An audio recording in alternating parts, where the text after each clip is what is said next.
Hello, I'm Richard Vobes, the Bald Explorer, and this is another episode of My Story. People have been interested in it, so I'm continuing on. Now, if you remember last time, I got to the point where I had joined an extra agency or a walk-on agency who would give me parts in television programmes, but as a walk-on, not as the main cast. And this was run by a lady called Marcelle Elliott and her husband Ian. And they had this tiny little pokey office in Brighton. I think it was number 3 Bartholomew's, if I remember rightly, and it was right at the top of the building. And you went up several stories into this tiny pokey little room, and there was Marcelle. I only met her, I think I met her 2 or 3 times in total. I think one time on location somewhere where she turned up, and possibly twice in her office. It's funny how memory can, play tricks on you. Anyway, she was a lovely lady. She's no longer with us, sadly, and she smoked like a trooper.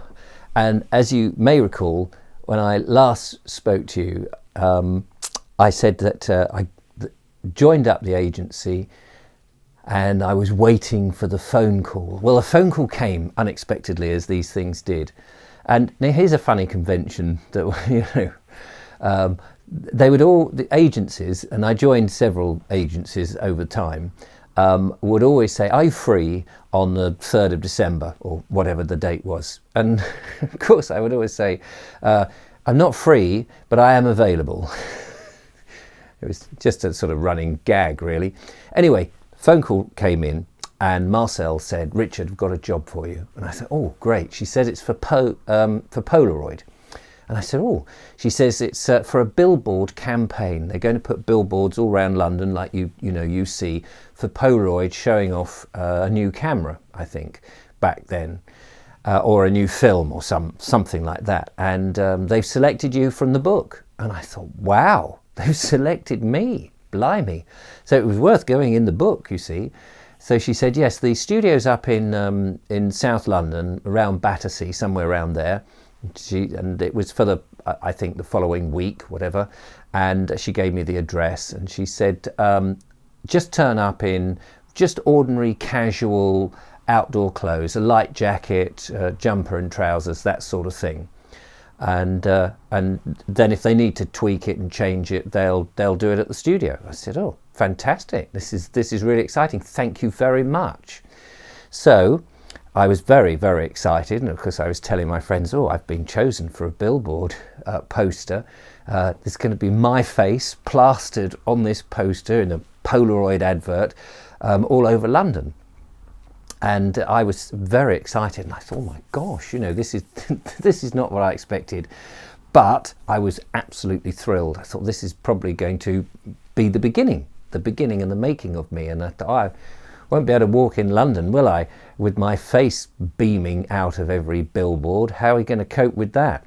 Anyway, the week went past and then the date came. So I think I went up by train, if I remember rightly. So I went up by train, got off at Victoria and went down to, on the tube down to Battersea, whichever tube station it was. And eventually I found this funny studio, which was, so many of these studios are like this. You go down an ordinary road and it's just a door and you've no idea really what's behind it, and behind was all the studios, photographic studios. So I was like looking at this address, whatever it was, 220 something, not 221B Baker Street, and there it was. And so there was a button, press on the button, door opens, "Oh, come in." There's a girl there with a clipboard and all of this, and I said, "Oh, hello, I'm Richard Vobes, I'm here for the Polaroid shoot."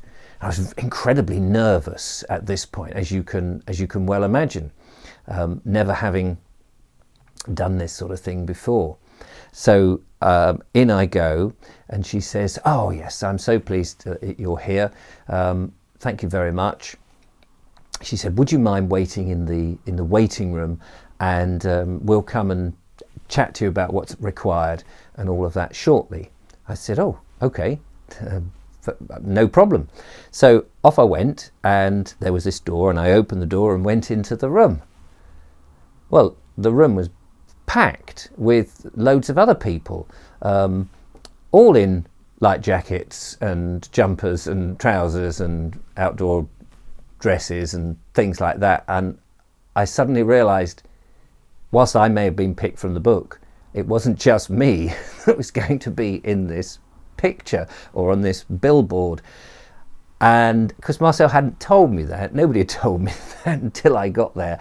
And there was this huge sense of disappointment, of course, and this sort of feeling of being let down.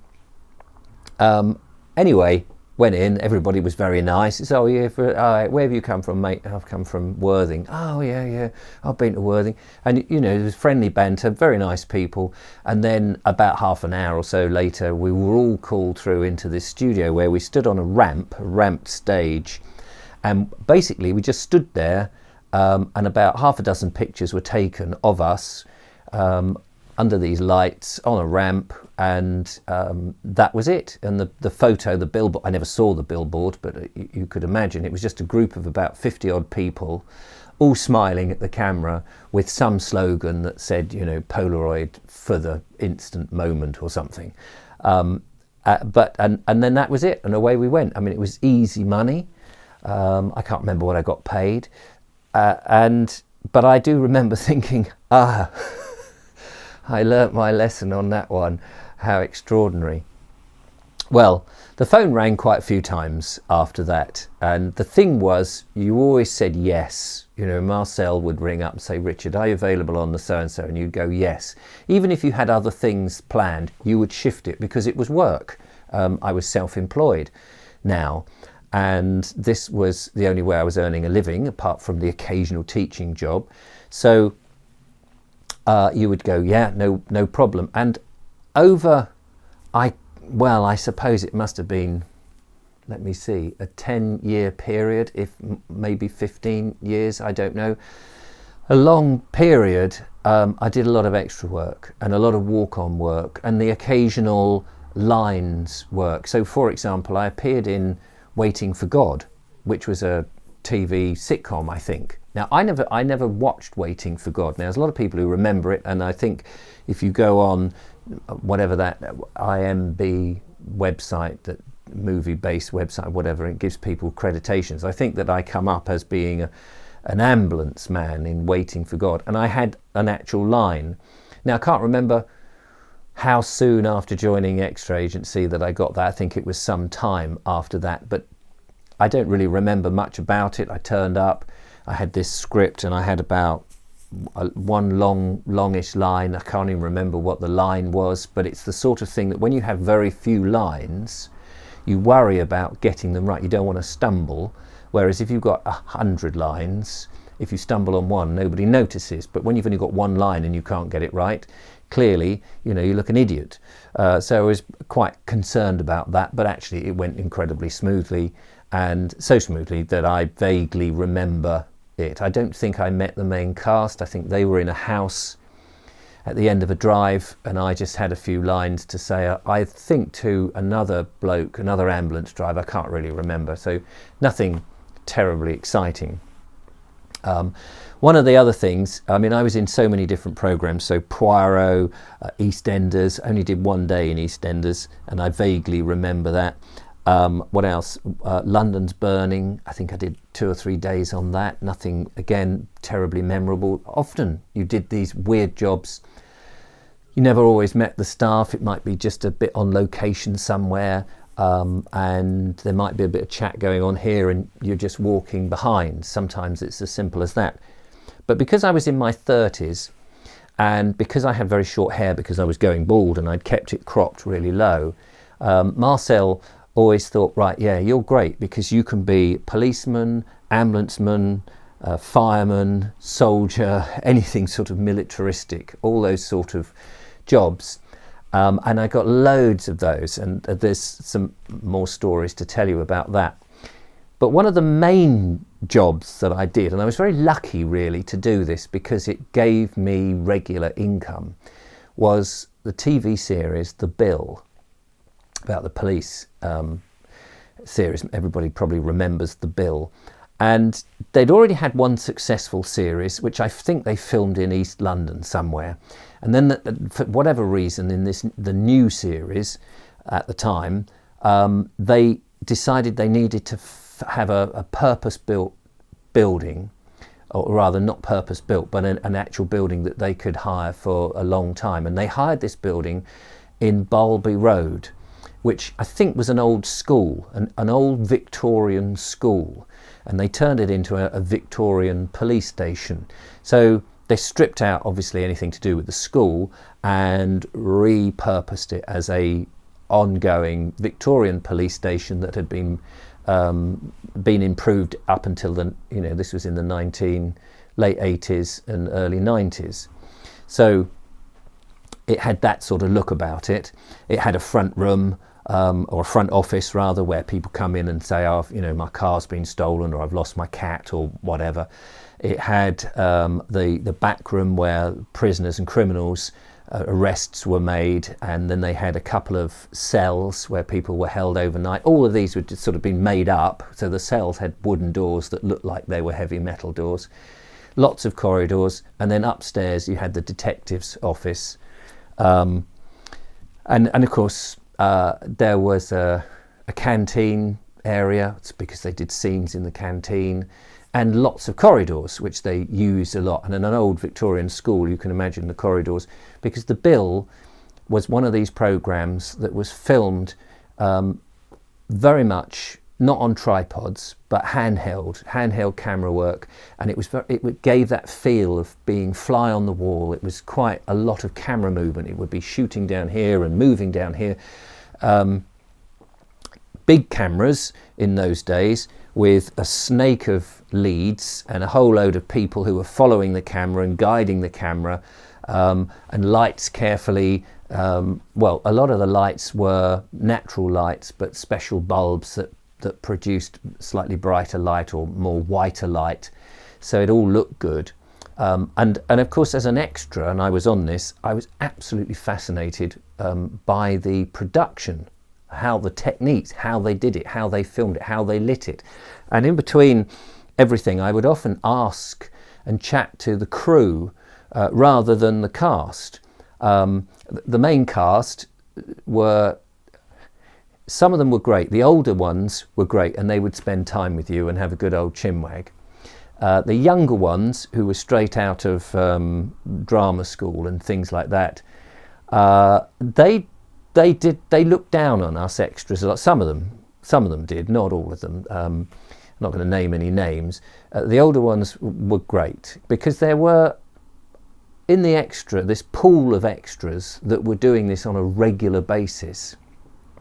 Many of us were actors, or would-be actors, who were trying to get things and get parts and things and go off for auditions. There were writers and musicians and people sort of within the business, if you like.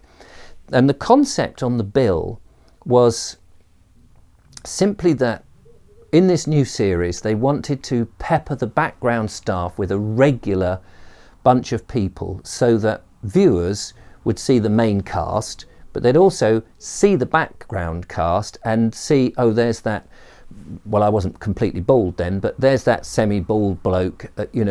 It was a subconscious thing that you would see the same staff at Sun Hill Police Station. So that's why we all became regular PCs on there. There must have been, I don't know, about 12, 15 of us regular PCs. We wouldn't always be all called at the time. It depended on every week what they were shooting. So there might be 3 of us, 2 of us, just 1 of us, 5, 6 of us on there, dressed as policemen, real genuine policemen. The costumes looked absolutely authentic. So hat and a Storno radio back then, epaulettes. I remember my number, SO192 was mine. And so you would turn up at about 7:30, I think, in the morning. So I'd make the drive all the way up. So I used to leave really early, like at 6 o'clock, get up to Bowlby Road, which was just north of Wood Lane, where the BBC is, just a little bit north of that.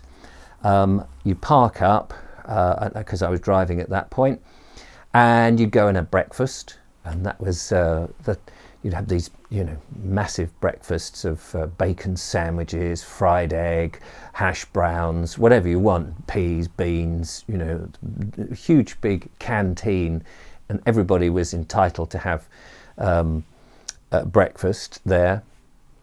And then later on in the day, you would have a break at about 11 o'clock, and there would be coffee and tea and biscuits, those sort of things. And then lunch, you'd go and have a free lunch, and you'd have, again, all sorts of different options for lunch, which was fantastic. And then in the afternoon, about 3:30, something like that, out would come more tea and coffee and cake and buns. And it was, the thing was, if you weren't very physical, you just get very fat on all this food. I mean, it was brilliant, and the money was okay. It wasn't fantastic. I remember it was about £55 a day I was on, and you'd be spending, I don't know what you were spending on the petrol to get there, but we were being booked 3, sometimes 4 days a week up on the bill, sometimes only perhaps 2 days a week, depending on. And the way the production worked was there were several units at once filming different episodes. So initially there was just 2 units, I think the red unit and the blue unit, and you would be assigned to whichever unit that you were on. And so you might be required for the front office scenes, or you might be required on location.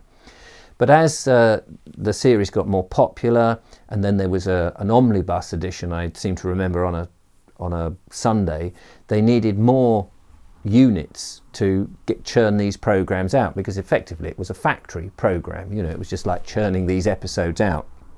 So then there was a green unit. So there were 3 different units, and sometimes you'd have that situation where you're filming in the front office, doing your whatever it is, or the team was, and there's acting going on, and I'm perhaps behind the desk pretending to answer the phone or something like that, and then another unit would come charging down the stairs with the camera, and with actors coming and going, oh sorry, are you still filming in this bit? Yeah, we're running a bit late. All right, okay, we'll wait. So then they'd wait for you to finish, then you'd finish and go off to another scene, so you might go to the cells or something like that, and then that unit would go back into the front office. I mean, it was absolutely mad, but it was great, really. It was great. It was everybody felt like you were part of a team. You were part of. Now, some of the extra jobs you'd go on, and you realised that you were just moving furniture, moving wallpaper, really. You were just there in the background.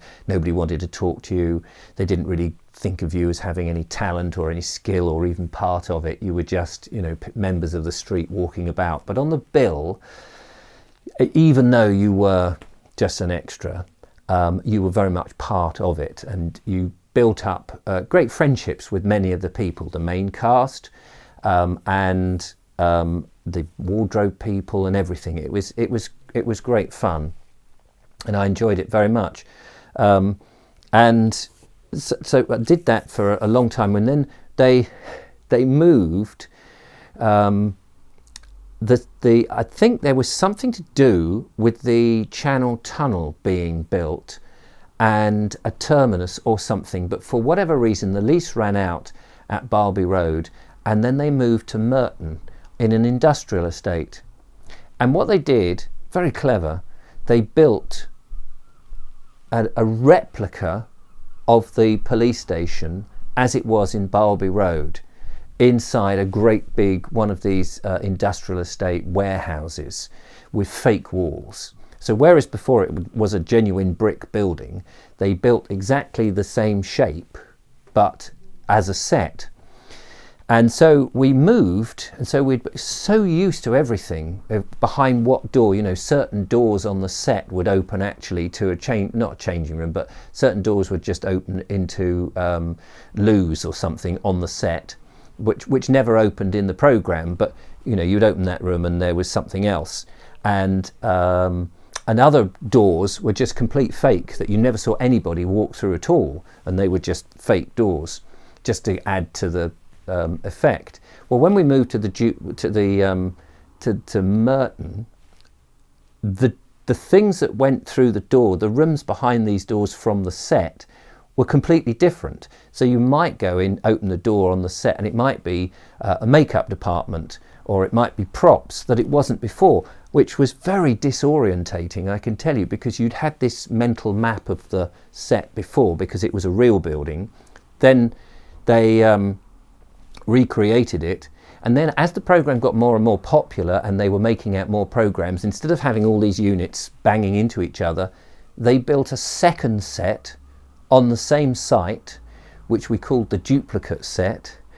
And when you were filming in that, it was even more disorientating, because one door might open up to the canteen in one set that you never saw in the program, but the doors were there.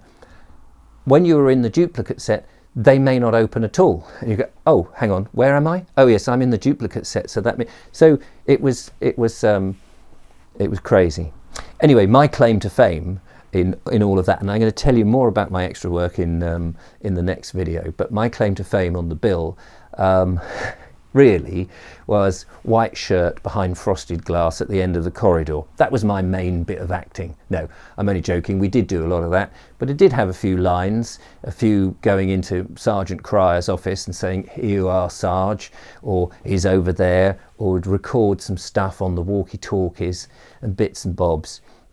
It was happy days, really, but all the time I wanted to do something better than that, but it was a way that I was paying the rent on a flat and then eventually the mortgage on the house I'm in now back then, and around the late 80s and early 90s. So I'll tell you more about that if you're interested in the next episode. Thank you for watching this one. Don't forget to follow, like and subscribe, become a patron, support what I do, be out and about very soon with more videos. Give me a thumbs up if you've enjoyed it, and I'll see you next time. Bye bye for now. Bye bye.